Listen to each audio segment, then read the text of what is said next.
Abra sua Bíblia. Quero compartilhar com os irmãos uma palavra. Hoje eu quero ir embora para casa mais cedo.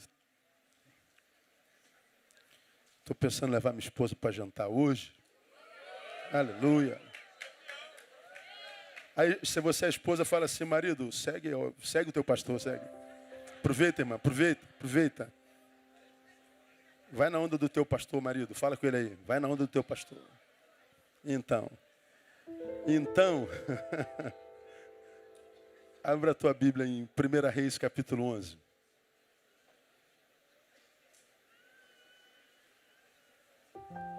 Estou revendo algumas palavras. Nós as estamos gravando em DVD. E a gente distribui DVD para muitos lugares. São centenas, milhares de CDs que a gente pega e vai distribuindo para os rincões mais distantes do Brasil, lugares onde a palavra dificilmente chegaria, se não fosse pela tecnologia. E a gente está revendo algumas palavras, eu queria rever essa com os irmãos. 1 Reis, capítulo 11, versículo 4. Todos nós conhecemos a história de Salomão, sabemos daquele gurizinho a quem Deus resolveu abençoar. Quando Deus resolve abençoar alguém, não tem jeito, irmão, não há o que se possa fazer, não há quem possa retirar a bênção dele, não há quem possa desconstruir o que Deus fez. Deus resolveu abençoar, acabou. O único que pode estragar o que Deus faz na vida de um ser humano é o próprio ser humano. Foi o que aconteceu, por acaso, com Salomão. Deus resolveu abençoar você, irmão, pode se levantar, família, trabalho, patrão, empregado, circunstância, acabar dinheiro, levantar-se pai, mãe, papa. Deus resolveu te abençoar, acabou, ninguém mais pode contra você. Posso ouvir glória a Deus? Ninguém mais pode contigo. Só você para interromper o que Deus faz no teu caminho. Deus aparece a Salomão na masternidade, 9 anos de idade, e pergunta: moleque, gostei de você, pede o que você quiser e eu te dou. O que Salomão pediu? Sabedoria. Como você já me ouviu falar aqui em outras ocasiões, um moleque que, diante da proposta de Deus, não é proposta do Neil, não é proposta do Eike Batista, que nem já está com essa bola toda mais, não é proposta de um milionário, não, é proposta de Deus. Pede o que você quiser. Pensa, guri. O que você quiser, pensa, o que você quiser é teu. O moleque não pensou 2 vezes, ele pede sabedoria. Bom, o moleque com 9 anos, que diante da proposta daquele que tem todo o poder na mão, no céu, na terra, debaixo da terra, que ele é dono de todas as coisas, e pede sabedoria, já revela por que Deus o escolheu. Porque ele já era sábio. Se Deus aparece, por exemplo, para você hoje, fala assim: menina, menino, meu filho, minha filha, pede o que você quiser. O que você pediria para ele? 99% de nós pediria alguma coisa. Casa própria. Não uma casa, Senhor. Ali, aqui do lado, em Copacabana, se for possível. Um carro novo, saúde. Queria emagrecer 10 quilos. O senhor consegue? Consigo. Poucos de nós pediria algo abstrato, como eu costumo chamar de não mensurável. Todos nós pediríamos alguma coisa que o dinheiro compra, que o dinheiro paga. Salomão não. Salomão não pensa na casa, ele não pensa no brinquedo, ele pensa, Senhor, eu quero sabedoria. Deus o deu. E aí a palavra diz que até hoje nunca houve um homem tão sábio na terra como Salomão. Escreveu milhares de provérbios, um homem que teve de todas as riquezas a maior que o homem podia ter, um homem que foi honrado na terra, um homem que teve tudo, um homem filho de Davi, a quem a Deus deu a graça de construir o templo, que ficou conhecido como Templo de Salomão, que não tem nada a ver com o de Macedo, um homem que estendeu as terras de Israel como nenhum rei na história. Um homem a quem Deus usou, a quem Deus abençoou desde a mais tenra idade. Um homem a quem Deus escolheu amar, um homem a quem Deus escolheu abençoar, a quem Deus mirou e acertou em cheio com a sua graça, bondade e misericórdia. E toda a sua vida foi marcada pela bênção de Deus. Reis de toda a terra atravessavam a terra para se assentar aos pés de Salomão por algumas horas para aprender um pouco da sua sabedoria. Atravessavam com caravanas, jumentos e bois carregados de ouro e prata para jogar aos seus pés, honrando diante da sua grande sabedoria. Salomão teve o poder de unir a terra, mas também teve o poder de dividi-la. Mas há um versículo nesse capítulo 11 de Salomão, que fala da morte dele, que desconstrói tudo que ele fez em vida, a vida inteira dele, desde menino, adolescente, jovem, maduro, na meia-idade, ele foi marcado pela bênção do Senhor. Mas olha esse versículo 4 do capítulo 11. Pois sucedeu o quê? 1 Reis 11, 4. Pois sucedeu o quê? No tempo da velhice de Salomão, repita após mim, no tempo da velhice de Salomão, vamos. No tempo da velhice de Salomão. Sucedeu o quê? No tempo da velhice de Salomão, olha lá. Suas mulheres lhe perverteram o coração para seguir outros deuses. E o seu coração já não era perfeito para com o Senhor seu Deus, como fora o de Davi, seu pai. Olha o que Salomão fez depois que o coração foi pervertido. Olha o versículo seguinte. Salomão seguiu a Astarote, deusa dos Sidônios, a Milcom, abominação dos amonitas. Assim fez Salomão, que era mau aos olhos do Senhor, não perseverou em seguir como fizera Davi, seu pai. Nesse tempo edificou Salomão um alto a Quemós, abominação dos moabitas, sobre o monte que está diante de Jerusalém, e a Moloque, abominação dos amonitas. E assim fez para todas as suas mulheres estrangeiras, as quais queimavam incenso e ofereciam sacrifício a seus deuses, pelo que o Senhor se indignou contra Salomão, porquanto o seu coração se desviara do Senhor, Deus de Israel, o qual 2 vezes lhe aparecera. 11. Disse, pois, o Senhor a Salomão, porquanto houve isto em ti, que não guardaste o meu pacto, meus estatutos que te ordenei, certamente rasgarei de ti este reino e o darei a teu servo. O mesmo Deus que o chamou na mais tenridade disse, pede o que você quiser, eu te dou, é o mesmo Deus que no tempo da velhice disse assim, rasgarei o teu reino e darei os teus servos. Porque veio a vida inteirinha servindo ao Senhor. No tempo da velhice, ele se corrompe, se deforma todo, se desconstrói, vira um monstro, espiritualmente falando. Um ser que Deus não conhece. E o Senhor diz, da mesma forma como eu comecei em ti, eu me retiro de ti no final. Salomão morreu assim, longe do Senhor. Servindo a Astarote, servindo a Moloque, servindo a Milcom. Longe do Deus do seu pai, Davi. E qualquer evangélico diria, Salomão perdeu a salvação. Aí eu me lembro do que Boff fala sobre a definição de homem sábio, né? A sabedoria de um homem não é medida pela quantidade de informação que recebe, mas pelo uso que faz dela. Não diga que um homem é sábio em função da muita informação que tem. Diga ao sábio em função do uso que ele faz dessa informação. Então, sábio não é quem tem informação, é sabedoria. Sábio é quem faz o bom uso dessa sabedoria. Não foi o caso de Salomão. Tanta informação e dada por Deus. Mas qual foi o uso que Salomão fez dela? Não fez bom uso. E permitiu que no finalzinho, nos 47 do segundo tempo, ele se corrompesse. Aí, eu queria tirando dessa experiência de Salomão, compartilhar alguns saberes para o nosso cotidiano, para a gente ficar ligado. Porque ninguém está livre de um fim trágico. Ainda que esse alguém seja servo de um Deus como o nosso, ainda que esse alguém seja servo de um Deus como o nosso e tenha sido em vida tão abençoado como fora Salomão. Ninguém está livre de um fim trágico. Salomão não se livrou desse fim trágico.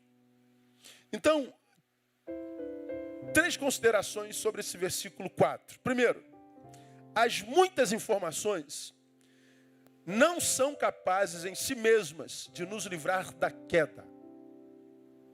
Repitam após mim. As muitas informações não são capazes em si mesmas de nos livrar da queda.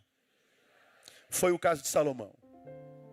Nós sabemos que o texto diz que Salomão teve o seu coração pervertido. No tempo da velhice de Salomão, suas mulheres perverteram o coração de Salomão. O coração foi deformado, desconstruído. O coração de Salomão procrastinou-se. O coração de Salomão coisificou-se, monstrificou-se. O coração de Salomão deixou de ser coração para Deus. Embora tenha sido para Deus coração a vida inteira, no final da vida diz que as mulheres perverteram o coração de Salomão. E nós todos sabemos que sobre Salomão, como já falei, recai o espectro de homem mais sábio de toda a terra. Está lá em 1 Reis capítulo 4, de 29 em diante. Sabedoria de Salomão. O problema é que por causa da sabedoria de Salomão, a sabedoria que encheu a sua cabeça, ele descuidou do coração. Por causa da razão, ele descuidou da fonte das emoções. Ele esqueceu de cuidar do seu espírito. Parece que a sabedoria que encheu a sua cabeça convenceu Salomão que é possível intelectualmente protegermos-nos de todas as ciladas que a vida proporciona a qualquer ser vivo que caminha e vagueia pela terra. Salomão imaginava que, diante do que Deus já o havia dado, ele estava blindado sobre de qualquer derrota, de qualquer fracasso, de qualquer infortúnio. Se enganou totalmente. As muitas informações, a sabedoria de Salomão, não foram capazes de livrá-lo da queda. Isto quer dizer que nem tudo, aliás, eu diria quase nada do que enche a minha cabeça, enche também meu coração. Eu posso ter minha cabeça completamente cheia de conhecimento e ainda assim ter o coração mais oco que um homem pode ter. Essa é uma palavra para, por exemplo, os estudantes da Bíblia Sagrada, os teólogos, os filósofos, os que somos dados à leitura, ao conhecimento. Muitas vezes você já me viu pregar aqui que o fato de eu saber tudo sobre uma coisa, sobre uma pessoa, não implica dizer que eu o conheça. Eu posso saber tudo, por exemplo, sobre Deus e sem ter o menor conhecimento dele. Eu posso ser um teólogo premiado, eu posso ser um teólogo que discorra sobre as Sagradas Escrituras, sobre a história de Israel, sobre a história da igreja. Posso ser um camarada que conheça a doutrina do Espírito Santo como ninguém nesse planeta. Posso saber tudo, destrinchando todo o saber teológico sobre o Espírito Santo de Deus, sem em momento algum ter sido habitado por ele. Momento algum. E o perigo é imaginar porque eu conheço, ou melhor, tenho informação sobre, eu posso ser enganado imaginando que eu conheço. Você se lembra disso muito claramente quando eu exemplifiquei sobre sabedoria e conhecimento. Você se lembra que eu andei aqui nesse púlpito e procurei na parede 2 buraquinhos? Você lembra disso? Uma tomada. Aqui tem um monte delas. Vou dar um exemplo prático. Não é? Aqui, vem cá, Bronço. Tem um arame aqui. Tira o sapato, por favor. Pisa aqui em cima desse... Como é o nome disso aqui? Desse granito. Mármore, não dá informação errada não, irmão. Você vai pisar sobre o granito, vai pegar aqui no arame, vai botar dentro desse buraquinho. O que você acha que vai acontecer com ele? Vai ganhar um choque. Eu não vou fazer isso com meu sobrinho, né? Lógico que não. Tô brincando, viu, Bronço? Obrigado pelo mico que pagou aqui comigo. Deixa eu pensar. Depois anuncia o negócio do mover. Aí a gente dá. Eu estou pregando. Chamei ele aqui na frente. Ele está aqui. Depois anuncia o negócio do mover, dia 16. Se dá lugar ao inimigo, ele usa a minha. Na tomadinha que tem na parede tem 2 buraquinhos. qualquer um de nós sabe que há poder naquele buraquinho, sabe ou não sabe? Tanto é que eu falei só, se o cara bota o pé aqui gelado e bota um fiozinho ali dentro, nos dois, todos vocês disseram, vai ganhar um choque. Vocês têm o conhecimento do poder que há dentro desse buraquinho.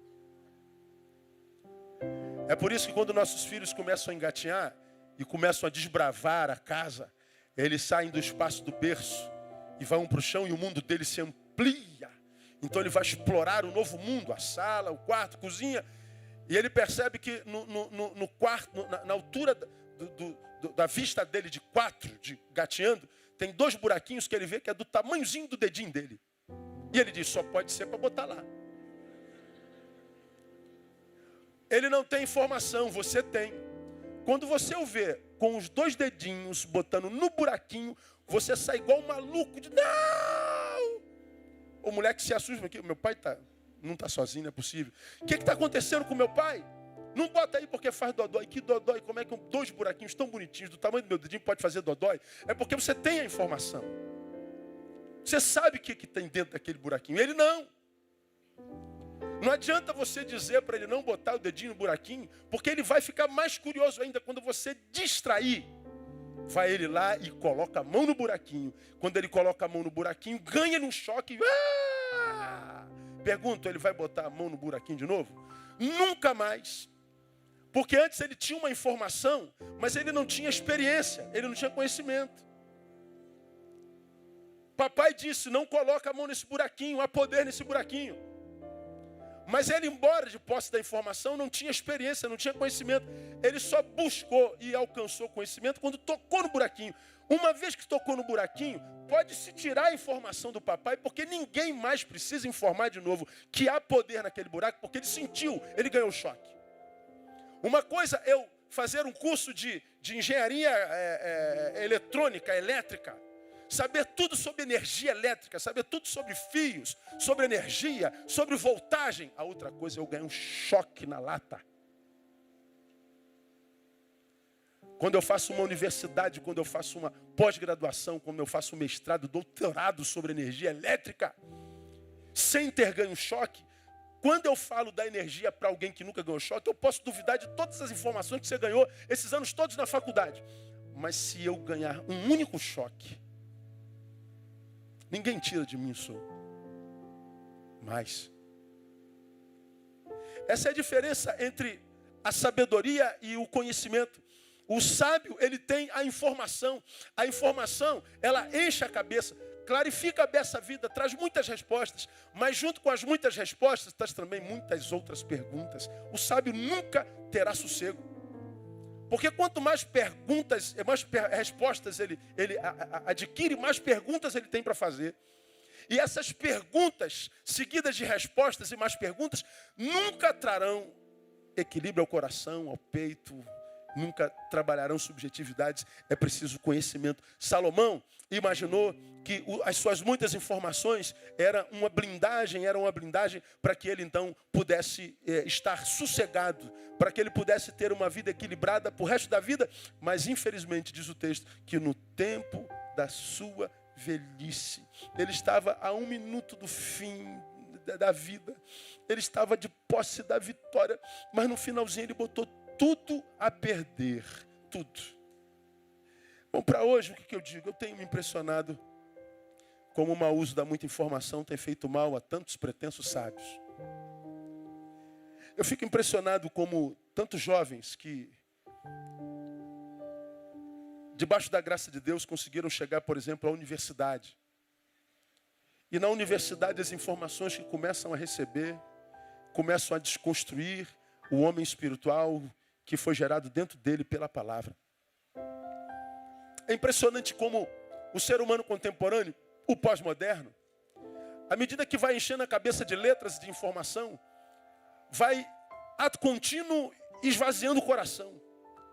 É impressionante como parece impossível que um ser sábio de fato, de verdade, ou seja, tendo acumulado tantas informações, consiga caminhar não só através do trilho da letra, mas é impressionante como ele vai ato contínuo, ou seja, ao mesmo tempo perdendo a capacidade de transcendência.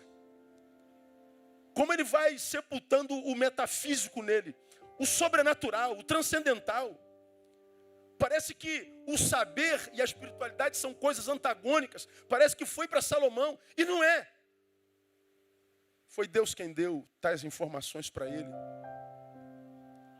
Mas infelizmente as informações o separaram daquele que é a fonte de todo saber, é a fonte de todo entendimento, é a fonte de toda sabedoria, é a fonte de todo conhecimento. É impressionante como isso acontece hoje o tempo todo, o dia inteiro. Li uma reportagem alguns anos atrás da Aliança Bíblica Universitária. Se você me perguntar em qual revista, eu não me lembro, eu não anotei, eu não anoto tudo que é pesquisa, mas essa eu não anotei, mas me impressionou tanto, eu já falei aqui. Diz que aí no final, início da década de 2000 e alguma coisa, portanto 10 anos atrás, um pouco mais, um pouco menos, uma pesquisa que dizia que quando o jovem cristão entrava na academia, na universidade, se porventura houvesse apostasia, a apostasia se dava entre o 5º e o 7º período da universidade. Mas já no início dos anos 2000, estava dito lá que a apostasia do jovem contemporâneo, em 2000, se dava no 2º, 3º período. Primeiro ano de faculdade ele perdia a fé. Primeiro ano de universidade era desconstruído. No primeiro ano, ele era roubado da sua vertente transcendental, da sua capacidade de ir além do corpo dentro do qual vive, de transcender circunstâncias, de não estar preso a nenhuma delas, porque é isso que a fé faz em nós. A fé nos tira do lugar que nos aprisiona momentaneamente. A fé nos tira do lugar que é foco de dor na nossa vida momentaneamente. A fé abre portas onde não há porta. A fé nos leva além. É o que nós acabamos de cantar. Novo dia, novo tempo, a fé faz aparecer o impossível, o inatingível, de repente vai acontecer. Da onde que a gente tirou isso? Pastor, é câncer, pastor. Não há cura, pastor. Olha o que diz o livro. Olha o que diz a medicina. Olha o que diz os especialistas. Não tem mais jeito, pastor. Volta para chorar. Mas o cara que tem fé faz o quê? A última palavra vem do meu Deus. Aí a gente tem que ouvir notícias como as notícias da Alessandra Tessari Brau Possati, acometida por câncer aos 30 anos de idade. Ela escreve para nós, e sexta-feira teve um culto aqui, agradecendo porque o médico disse: Alessandra, eu não sei explicar, mas não há mais câncer nenhum aqui nesse lugar. Eu não sei o que aconteceu. A Alessandra está aí hoje? De manhã ela estava. Está aí à noite? Não. Não está. De manhã ela veio agradecer chorando. Filhinho pequenininho, lindo, lourinho, os olhinhos clarinhos. Aí quando você se vê acometida por um câncer, diz: meu Deus, será que eu não vou poder criar meu filho? Foi a primeira pergunta que ela fez. Eu não vou poder criar meu filho? Mas quem te falou isso? É câncer. A última palavra vem de quem? Do médico. E ela creu. E essa semana ela ganha o diagnóstico: não há câncer nenhum aqui. Agora você imagina o homem sem fé. Um homem preso àquele corpo, escravizado pelo câncer. Aquele homem que não consegue ver além, só consegue ver o tempo do agora, desse dia. Só consegue ver esse momento, e um momento de angústia. Não há letra que conforte. Não há sabedoria que apazigue a alma e o coração. Não há informação no mundo que acalme o sujeito que perdeu um ente querido, que perdeu um filho amado. Só a fé.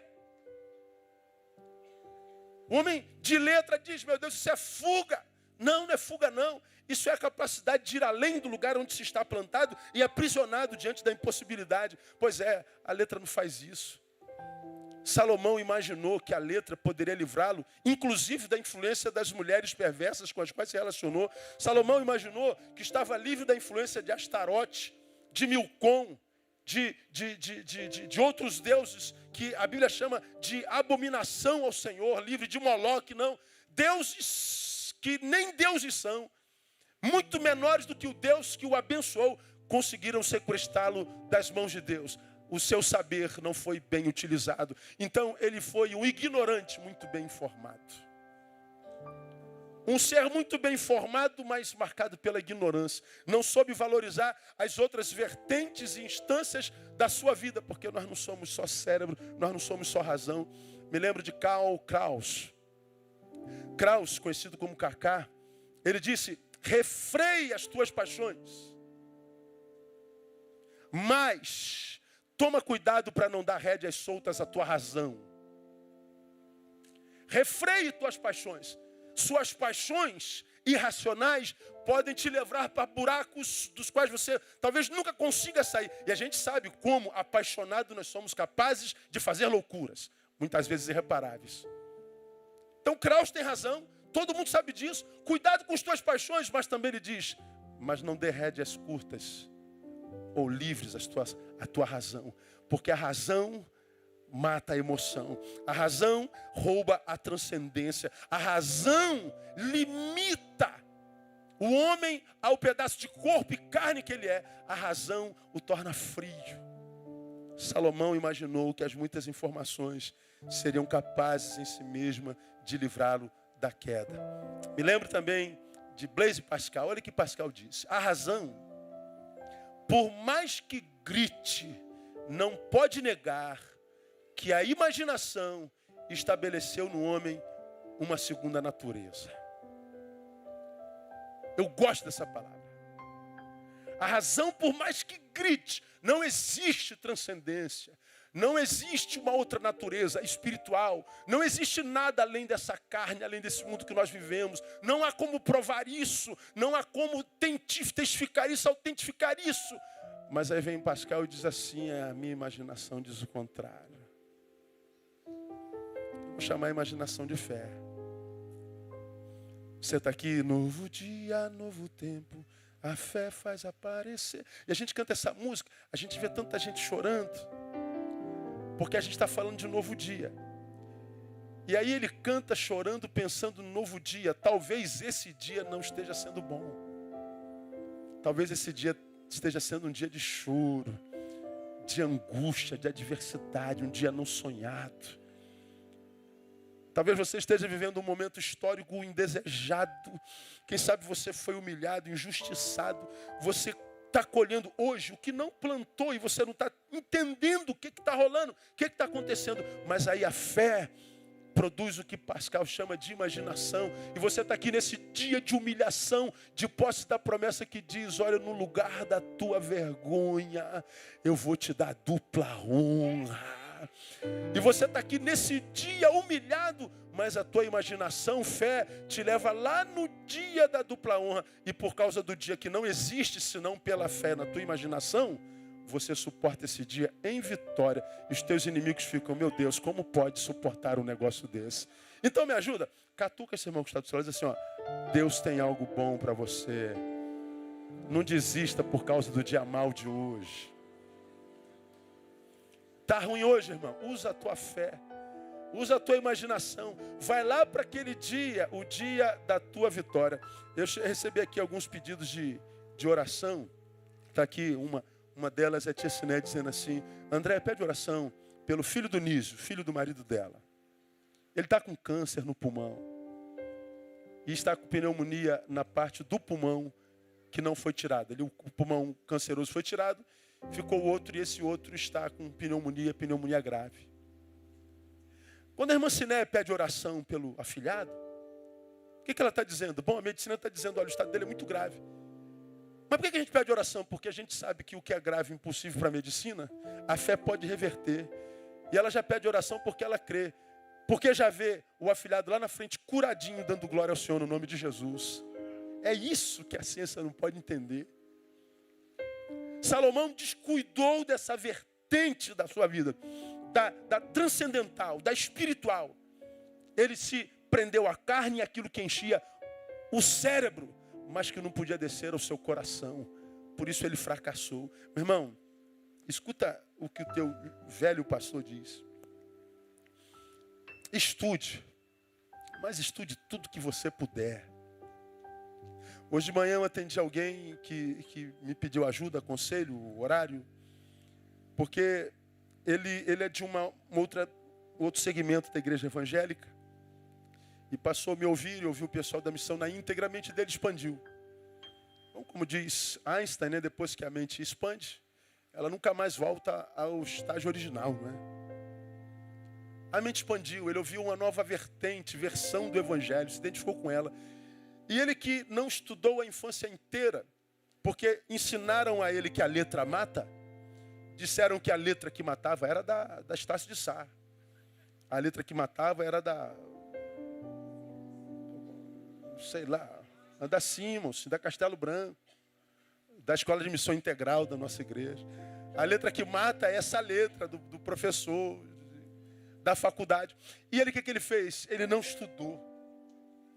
Ele começou a ouvir missão na íntegra, e aí a mente dele começou a abrir. Ele começou a ouvir há 6 anos atrás. Há 6 anos atrás ele entrou na faculdade e terminou a faculdade. Começou uma pós-graduação, acabou a pós-graduação ano passado. Aí agora ele quer fazer um doutorado. Ele começou o mestrado, está terminando o mestrado e está se inscrevendo para um doutorado. O pastor dele chamou ele no canto e falou assim: ó, você não vai fazer doutorado. Porque eu não conheço um doutor que continuou espiritual. Todo doutor é carnal. Eu falei, meu Deus, de onde ele tirou esse saber? De onde saiu essa informação? E o menino disse, mas pastor, eu posso ser o primeiro doutor santo para glorificar o nome do Senhor. Não, você não vai fazer, você vai perder a fé. E ele, para obedecer o pastor, não foi. Mas ele continuou ouvindo a gente. Ele ouviu um sermão meu, que eu dizia que Deus não tem compromisso com vagabundo. Você que vive enfiado na igreja dizendo que está servindo ao Senhor, está fugindo com medo de estudar, de fazer pré-vestibular, de fazer concurso. Vagabundo. Você quer prosperidade, quer enriquecer, acorda mais cedo, dorme mais tarde, beija menos na boca, vai trabalhar, vai estudar. Ele ouviu aquele sermão assim, estupefato. Mas isso é evangélico. Eu falei, é? Ele falou, vou fazer doutorado. Aí o pastor disse, não vai. Aí ele veio aqui hoje me perguntar, pastor, você acha que é pecado fazer doutorado? Eu falei, pô, irmão. E agora, o que você fala para ele? Obedece o pastor dele ou desobedece o pastor dele?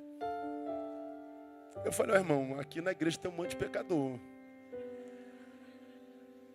E se uma ovelha minha fala assim, pastor, eu vou fazer doutorado, eu dou toda a força do mundo. Eu já fui aqui em defesa de tese de umas 10 pessoas que fizeram mestrados, doutorados, me convidaram. Minha agência estava ali, minha agenda, eu fui lá, dei maior apoio, sento lá no meio e fica assim, ó, o Senhor é contigo, Deus te abençoe. Dá neles aí, em nome de Jesus. Tá, é mesmo, pastor? É. Pô, então eu vou fazer doutorado. Eu falei, o problema é seu. Ele está animado para fazer doutorado. Mas você acha que é pecado? Eu falei, ó, eu sou pastor de um monte de pecador. Eu não sou doutor, mas tem um monte de pecador na minha igreja. Entenda como você quiser, meu filho. Entende, meu filho, o que eu estou te falando? Aí ele falou, já entendi. Aí ele desceu. Depois que ele desceu, eu falei com ele assim, irmão, faz o teu doutorado. Faça e se arrependa. Você joga o doutorado fora. Mas se você não fizer e se arrepender, não há mais jeito. Entendi, pastor. Aí o pastor dele vai orar para eu morrer, provavelmente. Pecado, irmão, acredita que eu vou lhe falar, é viver aquém da sua possibilidade. Como eu preguei no encontro sobre deficientes lá como é o nome do evento, Aline? Conscientiza 2014. Eu falei lá, a pior deficiência é não se aproveitar as eficiências que se tem. Quem é o pior deficiente? É o que tem eficiência e não aproveita, independente da razão. Salomão desenvolveu a eficiência intelectiva, mas não desenvolveu a espiritual. Foi um homem pela metade, terminou mal. Então a palavra de Deus para o teu coração nessa noite, estuda, cresça, desenvolva eficiências, mas não descuide da tua perspectiva espiritual. Porque importa a salvar a alma primeiro do que ganhar o mundo inteiro. Que vai ligar o mundo inteiro e perder a sua alma. Não descuida do cuidado da sua alma. As informações não são capazes em si mesmas de nos livrar da queda. A segunda lição que a gente tira da desgraça de Salomão. Idade nem sempre é sinônimo de maturidade. Repita após mim. Idade nem sempre é sinônimo de maturidade. Então, idade e maturidade não são a mesma coisa. Então, o texto revela, no tempo da velhice de Salomão. Quando é que ele fez a besteira? No tempo da velhice. Está do lado de um velho? Fala assim, ó, você não tem nada a ver com velhice, não tem nada a ver com maturidade. Pode falar para ele aí. Quem é velho, hein? Qual a idade do velho, hein? Tem um pastor amigo nosso que vinha aqui constantemente falando, velha é a avó do capeta. Eu não.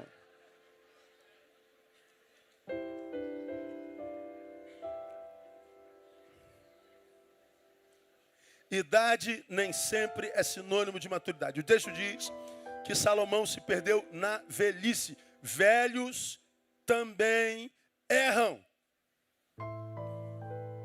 Erro não é uma característica apenas infantil, juvenil. Velhos também erram.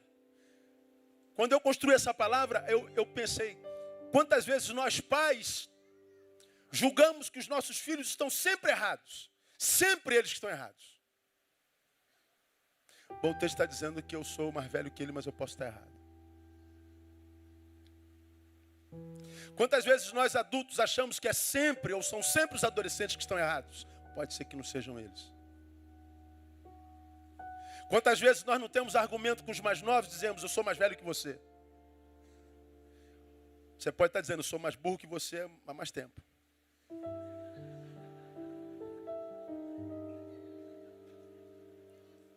É como eu vinha conversando no carro de Brasília, o cara que me levou no aeroporto, falei com ele o que falei para você.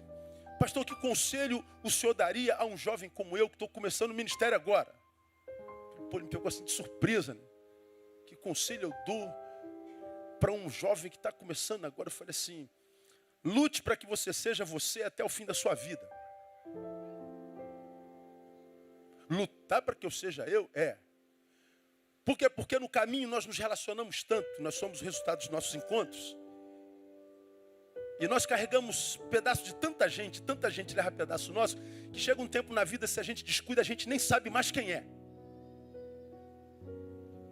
Aí não sabe mais a missão, a vocação, como eu preguei de manhã. Estamos perdidos no espaço, tempo, geográfico. Não sabemos o que fazer, para onde ir, como recomeçar, se volta, se vai, com quem vai, se vai fazendo o quê. Pessoas completamente perdidas. Pessoas que, por exemplo, firmaram-se numa relação que virou a razão da vida dela. A relação acabou. Pronto, a pessoa não sobra mais nada. O trabalho que tem não significa mais nada. Pai e mãe não significa mais nada. Deus não significa mais nada. Amigos, tudo perde sentido. Porque ela como um deficiente, porque a perna esquerda não funciona, a direita fica super atribulada. Então, essa perna leva todo o peso. Ele perdeu essa perna, aí ele já não sabe usar mais a de cá. Nós somos assim, nós vamos passando pelas três relacionamentos, vamos sendo desconstruídos. Então, eu diria para ele, Rodrigo, nunca se esqueça de quem você é. Se você precisa de um saber, o primeiro é saber quem você é. Aí nós estamos conversando. Como é que o senhor fez isso, pastor? Na sua vida? Sempre admitindo que eu precisava aprender um pouco mais. Sempre admitindo que eu não sabia tudo. E só quem sabe que não sabe, não abre mão de mestres. Só quem sabe que não sabe é capaz de não desperdiçar gente preciosa.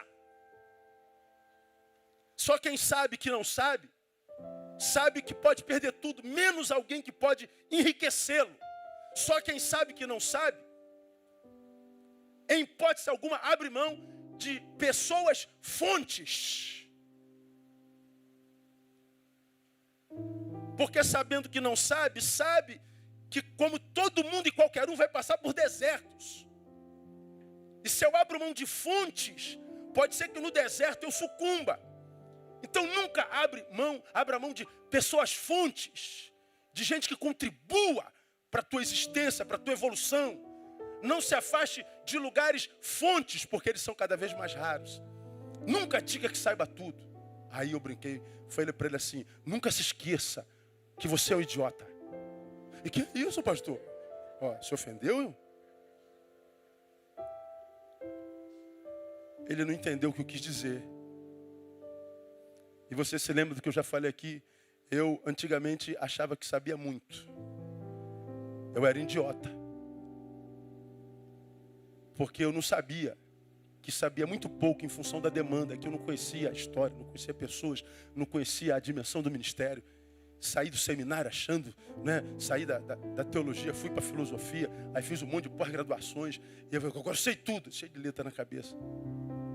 Quando começam as atividades, o dia a dia, as demandas do coração, da alma, do mundo interior de cada ser humano, a gente descobre que as letras não servem para absolutamente nada. Às vezes a gente só precisa ouvir, não precisa dizer uma palavra, mas aquele conhecimento todo, joga tudo fora, ouve só com misericórdia, só isso. Há momentos que você só precisa dar um abraço. Mas as informações todas da faculdade, joga tudo no lixo, dê só um abraço. Há momentos que você só precisa pegar na mão e levar até ali, ó. Não, mas e as técnicas? Joga tudo no lixo, só leva até ali segurando na mão.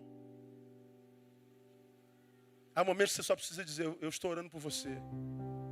Há momentos que você não precisa dizer nada, é só sentar e chorar. Essa é a maioria das vezes. Só chora. Não precisa saber nada. São as lágrimas que regam o solo de onde frutos não mais emanam. Tuas lágrimas, a lágrima da solidariedade, vai regar o solo do sujeito que está seco e os frutos vão brotar de novo para a glória de Deus Pai. Na simplicidade. Aí eu falei, nunca se esqueça que você é ignorante. Em alguma área da nossa vida nós somos ignorantes, nós não conhecemos tudo.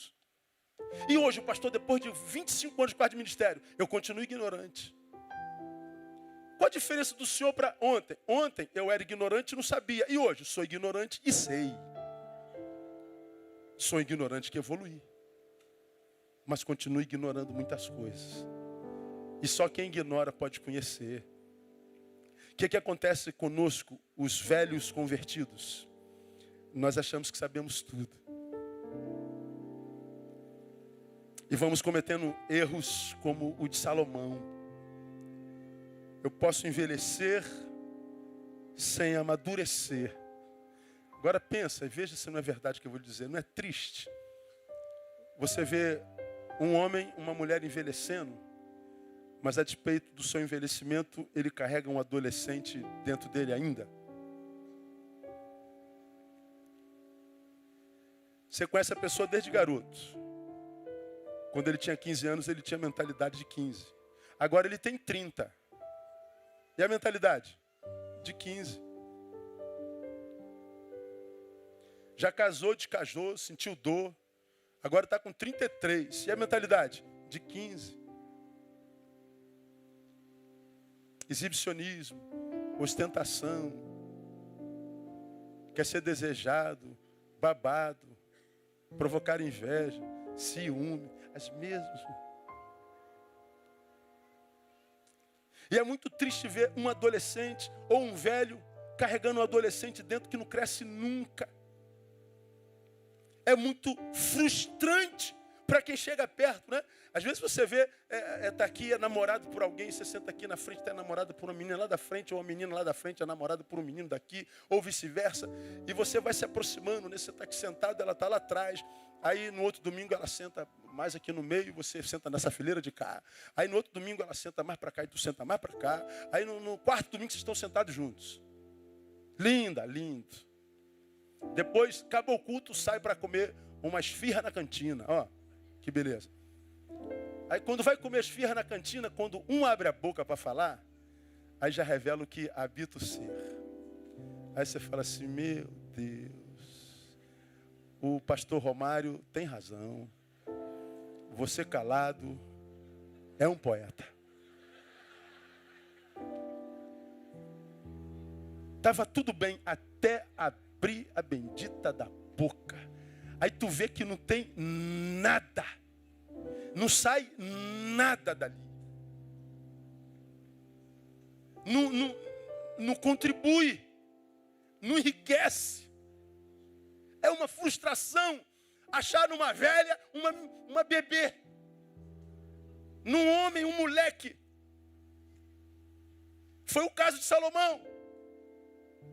Um homem idoso com 1000 mulheres. Queria provar o quê para quem? Teve o seu coração pervertido. Teve o seu coração acabado. Aí, aqui, 3 conselhos para nós que somos velhos. Mesmo que não admitamos. Primeira necessidade de que a nossa vigilância deve ser perene. Não relaxa. Não pense que você está pronto, não. Quem imagina estar pronto, só está pronto para cair, como Pedro. Pedro, Satanás pediu para te cirandar. Senhor, eu estou pronto a ir ter contigo. Tanto na prisão, como estou pronto a morrer por ti. Eu estou pronto. Jesus fala assim, Pedro, se tu soubesse. Você não está nem convertido ainda, Pedro. Você está dizendo que está disposto a ser preso comigo, a morrer por mim. Eu te digo, antes de amanhecer, antes do galo cantar, você já vai me ter negado. Nem uma só vez não, você vai me negar 3 vezes. Nunca, jamais. O galo cantou, ele tinha negado 3 vezes. Resultado do homem que não se enxerga. Que acha que está pronto. Diz lá o versículo, choro amargo. Frustração. Pedro trai o Senhor de forma grande. A culpa o carcome. E a sorte foi que, na relação que ele tinha com Deus, algo nele foi estabelecido que fez com que ele lidasse com a dor e com a frustração diferente de Judas. Judas poderia ter se arrependido e voltado. Ele foi carcomido pelo remorso e se matou. Pedro foi carcomido pela culpa, mas não pelo remorso. Ele de fato se arrependeu. Não foi remorso, foi arrependimento. O Senhor, quando ressurge, manda que as mulheres reúnam os discípulos e diz, traz também a Pedro. Porque Jesus sabia que era possível que Pedro, tomado pela vergonha, não estivesse entre os discípulos que ele reunira após a sua ressurreição. Quando um ser humano diz, eu estou pronto, saiba, você só está pronto para cair. Ninguém sabe tudo. Não despreze as coisas simples da vida. Não despreze os pequeninos da vida. Não despreze as crianças, os adolescentes. Não despreze. É possível que eles nos ensinem e nos ensinem muito. Salomão não considerou esse fato. Segundo, nunca imagine-se pronto. Terceiro, humildade sempre. Porque eu posso ver 50 anos de vida jogados no lixo. 60 anos de vida jogados no lixo. De manhã nós falamos que fizemos batismo lá no presídio da Marinha na quinta-feira, a pedido do capelão, e ele perguntou se nós podíamos receber os presidiários como membros da nossa igreja. Recebemos hoje, fizemos uma festa para eles, estão presos, e filmamos. Quantos são favoráveis que a gente receba esses 3 irmãos? Falei o nome, a igreja aplaudiu, celebrou, e eu dei boas-vindas olhando para a câmera. Vou levar essa filmagem para eles lá no presídio. Vocês agora são família betanense, a igreja recebeu vocês com carinho, e quando o Senhor mudar a sua sorte, vocês vão lá, e nós vamos recebê-los, não vamos esquecer de vocês. Estão lá, um deles, suboficial, deve estar com seus 50 anos, 48, tem problemas neurológicos, deixou de tomar o remédio. Ele matou a sua esposa a facadas. Ele arrancou o coração dela. Pegou o coração na mão e comia. Ele virou um monstro. Quando a família chegou, a polícia chegou, ele estava sentado no chão, banhado em sangue, e ele comendo o coração. Depois da monstruosidade cometida, não mais tem pai, não mais tem mãe, os filhos não vêm, família abandonou, amigos abandonaram, ele não tem ninguém, ele não tem visita, ele não tem amigos, ele não tem nada, ele não tem coisa alguma, ele não tem absolutamente nada, ele é sozinho, completamente sozinho na vida, não tem mais absolutamente ninguém. O que ele tem hoje é uma Bíblia que ele ganhou. O que ele tem é um bolo de DVDs e CDs do pastor Neil. O que ele tem é a alegria da visita de alguém de nossa igreja que vai visitar o Flávio e passa um tempo com ele. Ele batizou-se na quinta-feira. Na quinta-feira, sentado, conversado com ele, disse: pastor, quando eu estava do lado de fora, eu estava escravizado pela minha doença, pela minha limitação. Eu só fui conhecer liberdade quando eu bati aqui dentro. Conheci Jesus. Ele está ali dentro completamente ciente do que fez, arrependido ao extremo, porque hoje é sóbrio e medicado, sabedor de que não pode reparar absolutamente nada do que fez. Razão aos familiares e amigos que o abandonaram lá, eles têm razão de me abandonar. O que eu vivo hoje é mais do que merecido e eu me contento. Ele diz: eu só peço a Deus que me dê força para suportar isso. Quantos anos ele fez isso? Ele fez isso com mais de 45 anos de idade. Alguém que lutou contra a sua crise, a sua enfermidade, a sua dor. Alguém que veio resistindo, mas como qualquer ser humano tem limite, ele também tinha limite, e no auge do limite, ele comete a sua barbaridade, desconfigura a vida todinha. Então, meu irmão, não brinca com limites. Não brinca com essa angústia que está dentro do teu peito há tantos anos. Não brinca com essa depressãozinha, com essa tristezinha, que todo mundo diz que é uma bobagemzinha, mas insiste em ficar aí, dizendo: daqui não saio, daqui ninguém me tira. Não brinca com esse sentimento de vingança, de ódio, de mágoa, que vai te carcomendo como um câncer por dentro. Você talvez resista a isso por muito tempo, mas é possível que chegue lá na frente, você jogue tudo por água abaixo. Por quê? Porque idade não é sinônimo de maturidade. Os velhos também erram. Os maduros também erram. Os que já têm histórico e história também erram. Salomão me ensina isso. Salomão terminou muito mal. Por último. Primeiro, as muitas informações não são capazes em si mesmas de nos livrar da queda. Segundo, idade nem sempre é sinônimo de maturidade. Por último, amizades podem exercer maior influência em nós do que a própria família.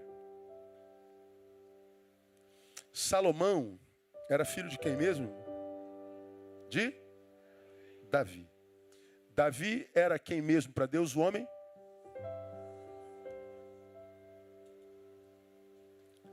Salomão era filho do homem segundo o coração de Deus. Era filho do homem de onde o Messias se originou. Jesus é chamado de filho de Davi. Olhe as origens de Salomão. Keila cantou que nós temos o DNA de campeão. Salomão tinha um DNA literalmente de Davi. O protótipo de homem que Deus queria ver gerado em mim e você. Que homem é esse? Perfeito? Não. O imperfeito que não se entrega à imperfeição sem luta. Davi foi imperfeito, mas não sucumbiu diante de nenhum dos seus erros. Ele superou todos eles. O homem segundo o coração de Deus é abençoado com a bênção da superação, da perseverança. Um homem cujas circunstâncias não deformam o novo homem gerado pelo Espírito. Davi era esse homem. Salomão tinha o DNA de Davi. Ele vinha de linhagem messiânica. Rei em Israel, de posse da sabedoria do alto, mas a despeito dessa herança familiar, biológica e espiritual, ainda assim, a influência das suas mulheres falou mais alto do que a genética espiritual e biológica de seu pai. Com isso aqui, eu quero dizer para você que foi nascido e criado no Evangelho. Tem aqui, quantos como eu, nasceram e foram criados no Evangelho? Deixa eu ver. É a minoria. Levanta mais alto aí, deixa eu ver. Ok. Um terço de quem está aqui, ou um pouquinho mais, 2/4. Ou sei lá, alguma coisa parecida com isso. Nós evangélicos vivemos jargões e acreditamos em bênçãos e maldição hereditária. Acreditamos mais em maldição hereditária do que bênção hereditária. Há os que acreditam que porque meu avô teve ligações lá, eu também vou colher aqui. Há os que acreditam porque meu avô foi abençoado lá, essa bênção me alcança, como que se isso viesse por DNA. E porque eu sou de linhagem divina, eu posso descansar, porque afinal de contas você diria, eu sou calvinista, sou eleito, então eu estou garantido. Bom, em Salomão a gente aprende diferente. A Bíblia diz que Salomão não permaneceu na linhagem de seus pais. A Bíblia diz que Salomão não permaneceu íntegro no coração, como íntegro era o coração de seu pai. E porque você não foi íntegro como seu pai, o reino que eu dei a seu pai, que você herdou, eu tiro da tua mão e dou aos teus servos. Depois de Salomão veio Roboão. E os piores tempos do reinado de Israel e da história de Israel foram construídos depois da linhagem da queda de Salomão. Então, nada na vida é hereditário e nada na vida é perpétuo. Eu posso ter tido um pai abençoado como o meu foi, como a minha mãe foi. Eu posso ser abençoado, minhas filhas podem vir a ser uma praga. E você pode vir com jargões, está amarrado em nome de Jesus, não está amarrado nada. Como eu preguei aqui há bem pouco tempo atrás, eu ouvi dizer que Satanás está amarrado a vida inteira. E brinco, ou ele é especialista em desatar nó, ou nós amarramos errado. Porque ele continua roubando, matando, destruindo, com facilidade. É só abrir o jornal. Abre a janela. Liga a televisão, você vai ver se ele não está trabalhando. E com competência. Isso quer dizer o quê? Porque meu pai me abençoou, minha filha está garantida? Não. Minha filha vai herdar o que de mim receber. Então mesmo velho, eu tenho que viver de tal forma que o que Deus me deu enquanto herança de meus pais, eu possa perpassar. E isso geralmente não acontece quando, a despeito da bênção do meu pai, eu me relaciono no presente com gente que exerce mais influência em mim do que a própria família. Foi o que aconteceu com Salomão. Irmão, eu posso perder a fé, mas daí adorar Astarote, Milcom, Moloque, que era adorado com sacrifícios humanos. Como que um homem como Salomão, com uma herança que tinha, foi adorar Moloque?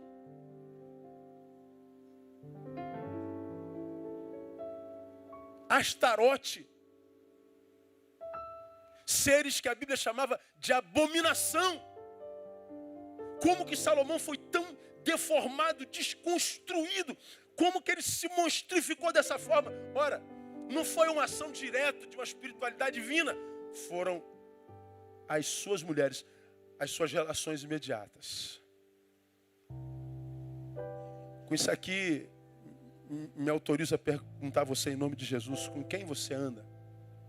Quem influencia a sua vida? Com quem você é? Quais são os valores daqueles que influenciam a tua vida, daqueles com os quais você passa a maior parte do dia? Quais são os seus valores? Quem são os seus deuses? Quanto que você consegue discernir de influência que eles têm sobre você?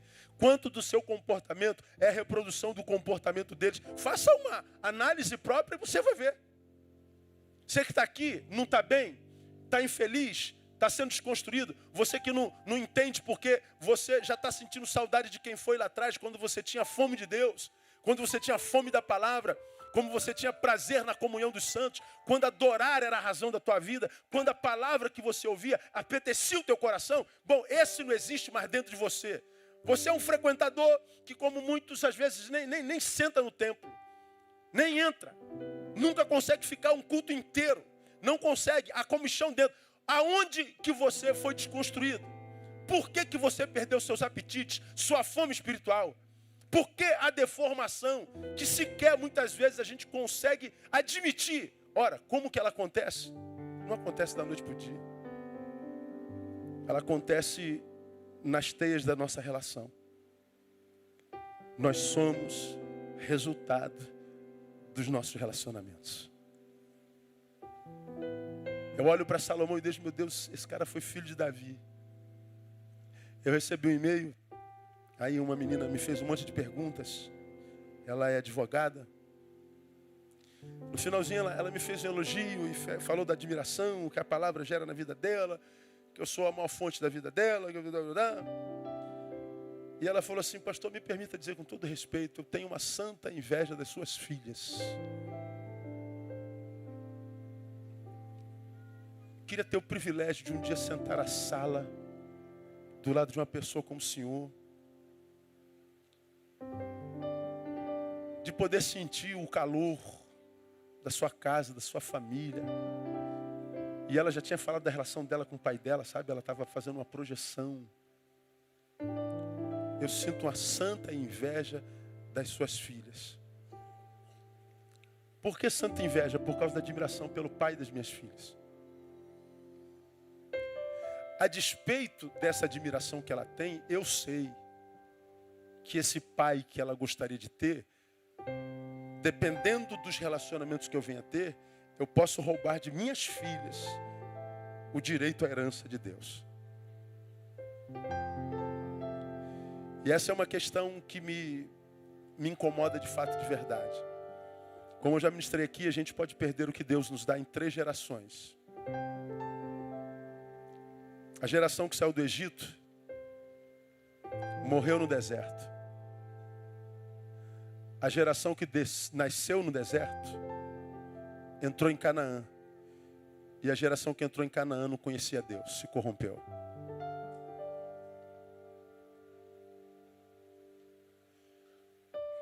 Eu herdei de meu pai o que meu pai me ensinou com a própria vida. Meu pai não falava.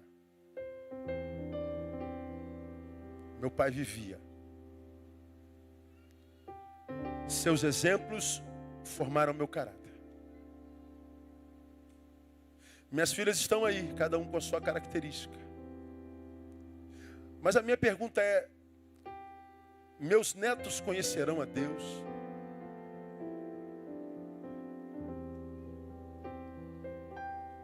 Vivem minhas filhas a fé de forma a legarem para os seus próprios filhos? Não sei. Seus filhos conhecerão a Deus? E seus netos? Eu não sei. A única coisa que eu e você sabemos é que hoje nós somos crentes muito piores do que eram nossos pais. E pela vida que vivemos hoje, eu não sei se a próxima geração será melhor do que nós. E eu não sei se a outra ainda ouvirá falar que houve um Jesus. Porque nunca antes na história da humanidade tivemos tanta má influência. Até porque por causa da globalização na qual nós vivemos. Antes não havia isso. Nosso leque de relacionamentos eram só aqueles que estavam aqui, ó, da rua, da faculdade. Hoje não. Nosso leque é interplanetário, né? Daqui a pouco a gente tem contato em Marte. E as influências são infinitamente maiores. Então, a minha oração, amados, é que Deus nos ajude a que guardemos a nossa alma nele. Porque em Salomão eu aprendo na prática que as muitas informações não são capazes em si mesmas de nos livrar da queda. que idade nem sempre é sinônimo de maturidade. Eu posso sucumbir no finalzinho da vida. E que se eu não cuidar, as amizades podem exercer maior influência sobre nós e em nós do que a própria família. Que Deus abençoe a nossa família no nome de Jesus. Diga assim: a minha família conhece a Jesus e o deixará como legado aos nossos filhos e aos nossos netos. Que seja assim. Cuidemos das nossas relações, dos nossos relacionamentos, para que nossos filhos e netos tenham o direito de conhecer a Jesus como nós conhecemos, como legado de nossos pais. Os filhos de Salomão não conheceram ao Senhor. Diferente do avô Davi, eles foram inimigos de Deus. Que os nossos filhos e netos sejam mais íntimos de Deus do que nós mesmos, por causa do nosso legado. Quem recebe, aplauda ele forte. E glorifique o seu nome.